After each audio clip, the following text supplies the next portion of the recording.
The wind swept across the plains like a ghost too stubborn to rest, curling dust into the folds of a man's weathered coat. Jack Malloy rode alone. His back was straight but tired, eyes squinting against the sun that refused to forgive. Beneath his saddle, the horse limped slightly, just enough to remind Jack of how much they'd both endured. The ranch behind him was drying out like a forgotten bone. Each step forward on that cracked earth felt less like hope and more like defiance. The sky above was a hard blue, cloudless for months. No rain meant no grass. No grass meant no cattle. And no cattle meant the end of everything Jack's hands had built. He'd buried his wife 2 winters ago beneath a cottonwood tree she'd planted herself, and now the roots clawed at dry soil as if searching for her.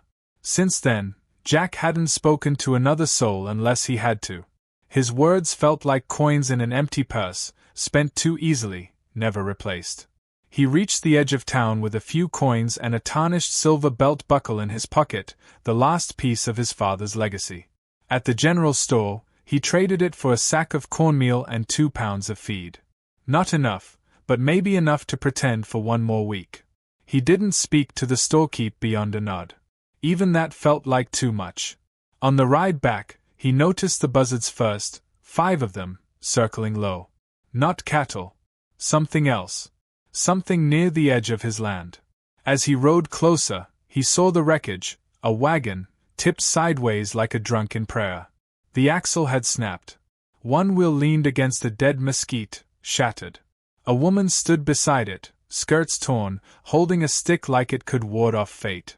5 children huddled behind her, thin, dirt-smudged, silent. The oldest boy barely had shoes. The youngest girl had none.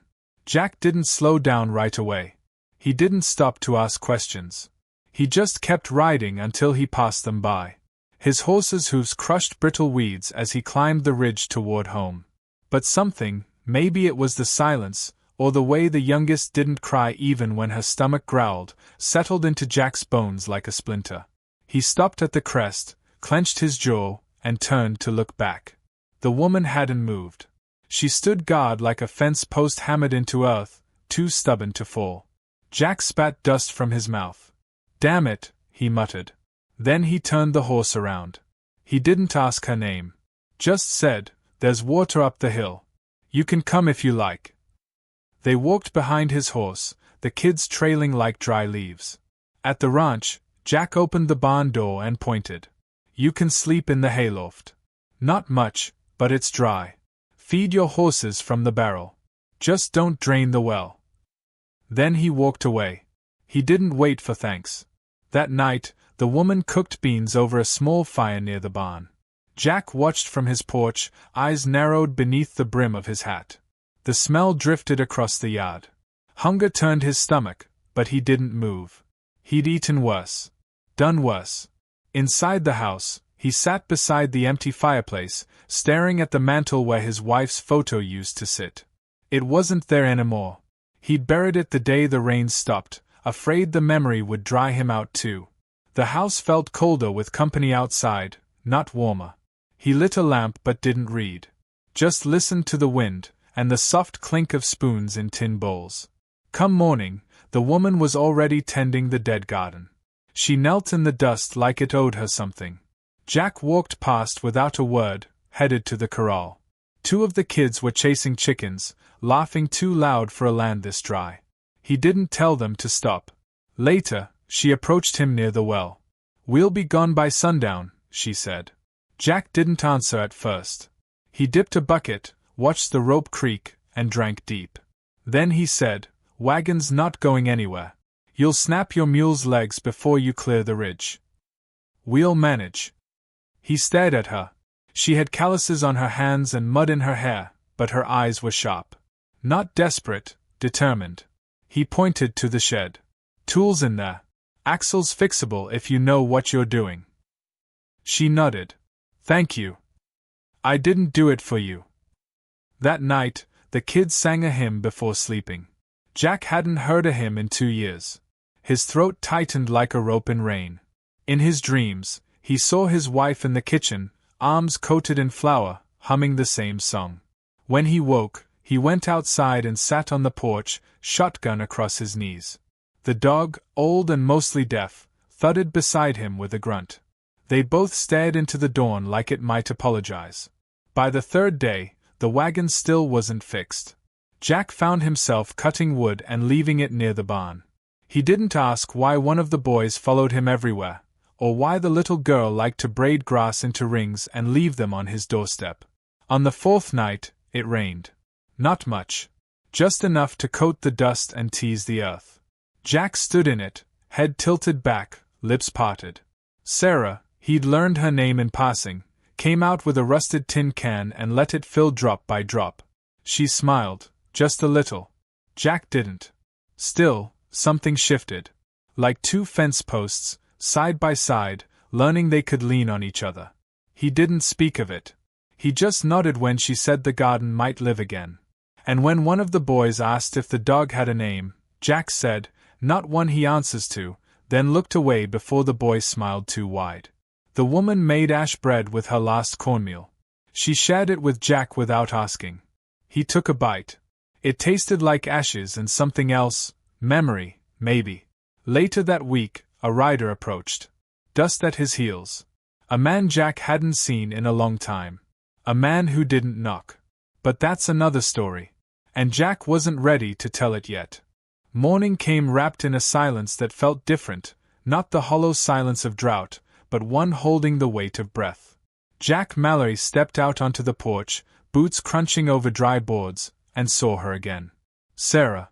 She was kneeling near the rows of broken earth he once called a garden, her fingers pressing seeds into cracked dirt with the same quiet reverence he'd seen preachers reserve for communion. The children were still asleep in the barn, their small snores rising like innocent prayers into the brittle morning air. He didn't speak. He watched. She wasn't planting for yield. Not yet. The soil was too stubborn, the rains too shy. She was planting because it was the only act left that didn't feel like surrender. Jack moved to the corral, threw hay to the one remaining steer, then caught himself glancing back again. That's how it had been for the past few days, him, pretending to look past her, and her, pretending not to notice. There wasn't room for comfort between them. Not yet. Just survival. By midday, the children had taken to their tasks as if they'd been born there. The oldest boy, Caleb, helped Jack reinforce the fencing near the pasture where coyotes had torn through weeks ago. Jack admired the boy's silence, his quickness to obey, and his eyes, calculating but kind. The middle child, Clara, tried to milk the goat without spilling it all this time. The younger ones stayed near Sarah, collecting firewood, gathering stones for the makeshift oven she'd built behind the barn. It was a strange rhythm, like two broken clocks trying to tick in time. When the sky shifted and the wind began to stir dust in tighter curls, Jack looked west. He knew that look. A storm was brewing. Not thunder, just dust. The kind that scraped paint off shutters and memory off your skin. He ran to the barn. Dust's coming. Sarah didn't ask what to do. She gathered the children. Jack moved supplies inside. Together, they battened doors, threw wet sacks over the windows, and herded the goat and chickens into the storm cellar. The wind arrived like a freight train made of sand. It screamed, it howled, and it clawed. Inside the barn, children whimpered under blankets. Jack held the door while Sarah secured the latch from inside. His coat whipped around him. The dog whimpered and curled beneath the wagon. Dust crawled through every crack. Jack pulled the last calf from outside just before a plank tore loose and smacked the barn's side. He wrestled the animal down and shielded its head, breathing in mouthfuls of grit. When the wind slowed an hour later, Jack staggered into the barn, blood on his forearms from splinters and grit. Sarah looked up, her face smeared but calm. She met his eyes. Said nothing. Just reached for the torn part of his sleeve and began wrapping a clean cloth around the wound. That night, they sat on the porch as the air settled. Everything wore the same coat of beige. Fence posts, wagon wheels, the sky itself. But they were still there. Still breathing. "I thought we'd lose the roof," she said. Jack nodded, ran a thumb over his jaw. "Wouldn't be the first thing this place lost." She looked out at the field, where once a few stalks of corn had dared the sun. You always this stubborn? He thought a moment. Only when something's worth the fight. The next morning, there were fresh tracks near the well, barefoot, wide-spaced, silent. Jack didn't need to guess. Red Elk had returned. He found the man at the edge of the woods, crouched near the line where shade kissed sun. Red Elk's black braids were tied back, and a long scar cut across his cheek like lightning on stone. He didn't rise when Jack approached. "Storm treat you kind?" Red Elk asked, still watching the trees. "Didn't throw me," Jack replied. Red Elk nodded, as if that settled something. He stood, dropped a wrapped bundle at Jack's feet. Inside, smoked venison, dried berries, herbs Jack didn't recognize. Red Elk said nothing about them. Sarah spotted him from the field and stiffened. Jack noticed but didn't explain. Red Elk didn't linger. He gave one long look toward the barn, where the children played, their laughter a song from another world, and disappeared into the tree line. That night, Sarah brought out the venison. Cooked it with salt and wild onions she'd foraged. The children ate until they were full and quiet. Jack didn't ask how she'd learned to do so much with so little. Some knowledge came from necessity, the rest from scars. In the following days, something between them began to shift. Jack caught himself saying more than a sentence at a time. Sarah laughed once when he cursed at a mule that kicked his boot. Not a forced laugh, real. Like a bird remembering it had wings. She found a rusted hoe behind the shed and used it to loosen the dirt. Caleb built a scarecrow from Jack's old coat. Clara wove grasses into a basket for kindling. Every act was small, but stacked atop the last, they built a rhythm. Jack realized it one morning when he found fresh bread by the door, still warm. He took a bite and sat with it for a long time, letting it soak into him like sunlight through cold bones. He started fixing the porch steps. She helped him, holding nails in her apron, handing them without words. They shared silence like other folks shared wine. One evening, the wind settled enough for stars to blink through. Jack pointed out constellations to Caleb. "That one's the plow. That one's the horse." Clara whispered, "Which one's home?" Jack looked at her, then at Sarah, who had paused, her hand resting on her daughter's shoulder. "I guess we'll know," he said, "when it stops feeling borrowed." Later, Jack cleaned his rifle. He hadn't done that in months. Not because he needed it, but because something in his gut said he might. He checked the powder, the weight of each round, the way the hammer clicked into place. The dog watched him from beneath the porch, ears twitching. Something was coming. He could feel it. And yet, for the first time in a long while, Jack didn't feel alone. He felt something growing again, quiet, stubborn, and unseen. Like a root threading its way beneath dry soil, waiting for rain. Then came the sound of hooves. Not fast. Not urgent. But deliberate.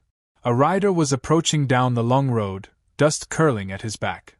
Jack didn't move. He watched. And beside him, Sarah stood too. The rider came into view just as the sun began to fall behind the ridge, casting the land in hues of amber and iron. Jack recognized him before the dust even settled, Luke Brennan, wearing his usual smug grin beneath a wide-brimmed hat that hadn't seen a hard day in its life. 3 others trailed behind him, guns at their hips and cruelty in their posture. Brennan reined in his horse just beyond the fence line, boots still clean. That, more than anything, told Jack what kind of visit this would be. "Evening, Mallory," Brennan called, tipping his hat like they were neighbors sharing pie. "Heard you had guests." Jack stood tall, hands at his sides, eyes unblinking. Sarah stepped onto the porch behind him, children peering cautiously from behind her skirt. Jack could feel the tension tighten around them like a noose. "You lost?" Jack asked, his voice flat as the prairie. Brennan chuckled. "Nah, just passing by. Thought I'd make an offer before the railroad comes through. This place, well, let's just say it's about to get real valuable. Figured you might want to cash out before it gets complicated." Jack didn't move. "Ain't for sale." Brennan's smile thinned. One of the men behind him adjusted his rifle. The air shifted. "No shame in knowing when to fold," Brennan said. A man alone out here, dried up land, broken fences, and now mouths to feed. His eyes slid toward Sarah with a look Jack didn't appreciate. You've taken in quite the little charity case, haven't you? Jack's jaw tightened. This land ain't yours. And neither are its people. Brennan shrugged. 3 days. That's what I'm giving you. Think on it. We come back, and we'll see if your pride's worth bleeding for. With that, he turned his horse, and the others followed. The silence they left behind was heavier than their words. That night, Jack sat on the porch, oiling his rifle. He didn't say much. Sarah stood in the doorway, arms crossed. Who was he? She asked quietly. Luke Brennan. He wants what he didn't earn. That makes him dangerous. He'll come back. Jack nodded. Then we leave, she said, though the conviction in her voice wavered. Jack looked up, met her eyes. And go where? Silence again. Somewhere beyond it, the children laughed faintly in the barn, unaware of the gathering storm. Sarah sat down beside him. We can't outrun men like him. We've tried. No, Jack said, slowly, but we can stand taller than they expect. The next morning, Red Elk appeared before dawn, as if the land itself had whispered to him. He said little, but when Jack explained, he simply nodded. 3 riders. They think they own the fire, Red Elk said. Let them taste the ash. They began to prepare. Jack and Red Elk reinforced the barn with boards scavenged from the collapsed east wall. Sarah melted down old lead into bullets while Clara packed flour sacks to muffle the sound of footfalls. Caleb helped dig shallow trenches near the edge of the property, hiding them with tumbleweed and branches. Jack taught the children how to hide. Sarah taught them how to be silent. Not scared, silent. Red Elk showed them all how to breathe in rhythm with the wind, how to move like the shadow of a tree, not the weight of a man. He didn't speak often, but when he did, every word landed like stone in water. As the sun fell on the second day, Jack looked over the ranch, not as a man fearing loss, but as one willing to defend what he had finally begun to reclaim. He'd lost his wife, his future, even parts of himself. But not this. Not now. He wouldn't let the land fall to men who poisoned it with greed. On the 3rd day, the riders came. Dust curled up like smoke behind their boots. Brennan in the lead, 2 men flanking, one with a shotgun across his lap, another chewing tobacco like it was the only thing keeping him awake. They weren't in a hurry. That was their mistake. Jack stood near the barn, rifle cradled in his arms, Sarah just behind the door with a pistol Red Elk had cleaned the night before. Red Elk himself was already hidden beyond the fence, bow in hand, arrow drawn. Brennan dismounted first. Changed your mind, he called. Jack didn't answer. The wind blew through the dry grass, the only reply nature gave. The second rider stepped forward. That's when the first arrow flew, clean, silent, fast. It struck the man's shoulder, spinning him to the ground with a shout. Jack raised his rifle, fired once. The third rider fell off his horse, screaming, leg mangled. Chaos erupted. Brennan ducked, pulled his revolver, and fired wildly. Jack dodged behind the post, bullets chipping the wood beside his head. Sarah shot from the barn, her aim clean. A bullet grazed Brennan's arm. Red Elk moved like smoke, appearing, vanishing, reappearing. Another arrow flew. Another hit. The dog lunged from under the porch, teeth finding flesh. Brennan screamed, kicked, and fell backward into the dust. Jack approached, rifle steady. Brennan raised his hands, bleeding, humiliated. You gonna shoot me? He asked, breath ragged. Jack stood over him, shadow cutting across his bruised face. No, he said, lowering the rifle. But if you come back, you won't get the warning twice. Red Elk stepped forward, pulled the arrow from Brennan's shoulder. Leave, he said flatly. They didn't wait. They scrambled back onto the horses they could reach and galloped away, broken, scattered. The sun hung high as the silence settled again. No cheers. No celebration. Just breath. Relief. And the slow walk back to the porch. Sarah helped Jack wrap his bleeding arm. Her hands were gentle, but her jaw was firm. The children peeked out, wide-eyed, clutching one another. That night, Jack sat on the porch again, the dog resting at his feet. The land was still dry. The barn still half-fallen. But it was theirs. Not bought. Not taken. Defended. 2 weeks passed. Rain came, not a storm, but enough. Shoots began to rise from the dirt where Sarah had pressed her hope. The scarecrow Caleb built swayed proudly in the wind. Chickens laid eggs again. The goat bleated like it believed in tomorrow. Jack rose early one morning, shirt half-buttoned, when he heard it. A small voice behind him. "Pa!" He turned. It was the youngest boy, Benji, with messy hair and bare feet. Jack didn't speak. He just reached down and ruffled the child's hair before stepping outside into the light. In the garden, Sarah stood tall, a basket on her hip, watching him with a look that held no pity, just understanding. Red Elk was gone. No goodbye, only a mark on the tree he favored. A symbol Jack didn't understand, but somehow, he knew it meant, "You are enough now." The home was still small. Still worn. But no longer empty. It was built with dust. And it had become something stronger. The days stretched into weeks, and the dust that once ruled the ranch began to give way to color. Green threads of life emerged in rows where Sarah's fingers had once pressed into the earth with nothing but faith. The children learned the rhythm of the land, how to listen to the silence between winds, how to coax a stubborn goat to milk, how to plant a seed and wait without expecting. Jack watched them grow like the crops, hesitant at first, then rooted, then wild with energy. They were no longer guests. They were no longer even just survivors. They were something else now, woven into the bones of the ranch.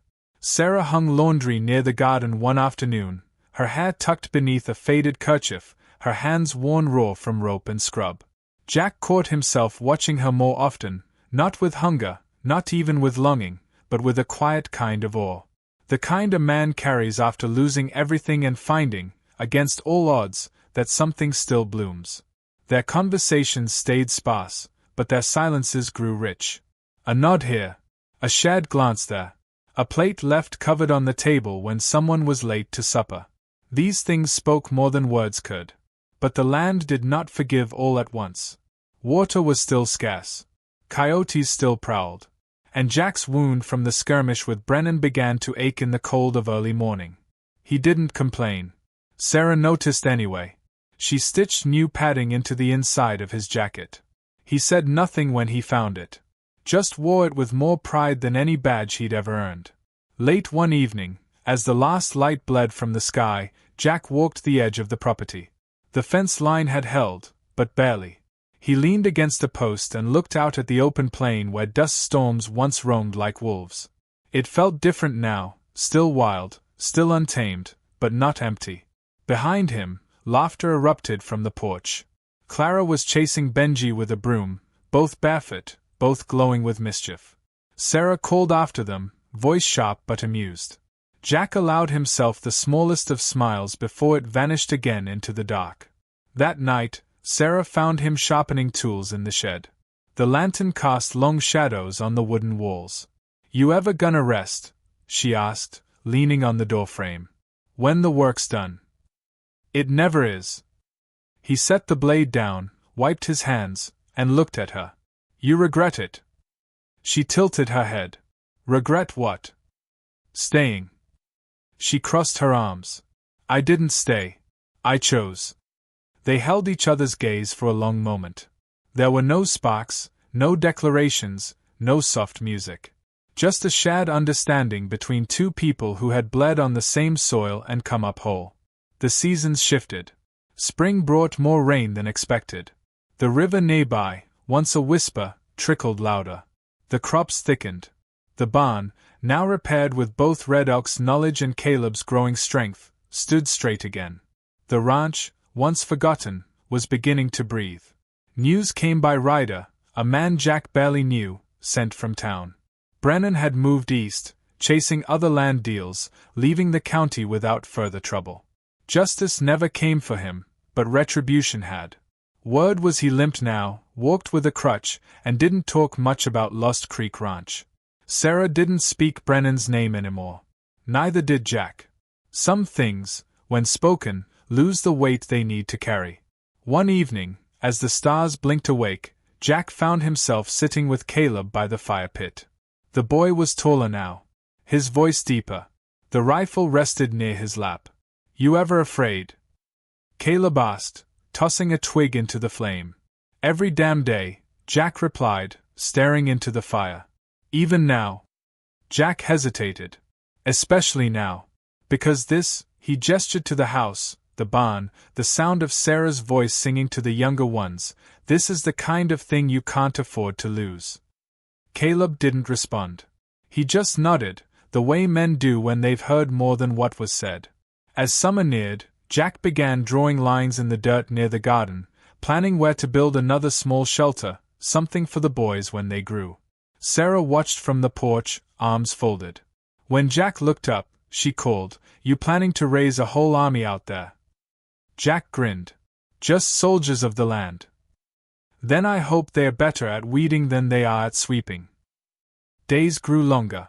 Mornings came with dew instead of dust. Jack would wake to the sound of chickens clucking and the quiet hum of Sarah starting the fire. Sometimes she would hum a hymn from her past. He didn't know the words, but the melody clung to him throughout the day. He began writing again, something he hadn't done since his wife died. In a small leather-bound book she once gave him, Jack scribbled notes about planting cycles, wind directions, births of calves. And sometimes, when no one was watching, he wrote about Sarah. About the day she fixed the wagon wheel. About the way her hand trembled the night she stood guard with the pistol. About the boy who called him Pa without hesitation, and how he never corrected him again. When the time came to send for supplies, Jack rode into town with Caleb. People there looked different now, not with pity or curiosity, but with respect. Word had spread about the night the Brennan gang got run off by a one-armed rancher, a woman with grit, a few kids, and a shadow who shot like the wind. Legends grew easily on the frontier. Jack didn't care much for them, but he understood their value. Back at the ranch, Sarah waited on the porch. When Jack dismounted, she walked toward him without a word and took the small parcel he carried, cloth, seeds, sugar. He handed her a paper-wrapped box. Inside was a new comb, carved from dark walnut. She blinked, lips parting slightly. "This is too much." "No," Jack said, softly. "It's not enough." That night, as the stars blanketed the sky, the ranch stood quiet and strong. In the dark, Jack wrote one final note in his book, *, "This land was dust when I found it. But dust holds roots. And roots, given time, they build a home." *. The fire in the hearth crackled. A boy stirred in his sleep. And outside, wind danced through the wheat like it was humming a lullaby to everything that refused to die.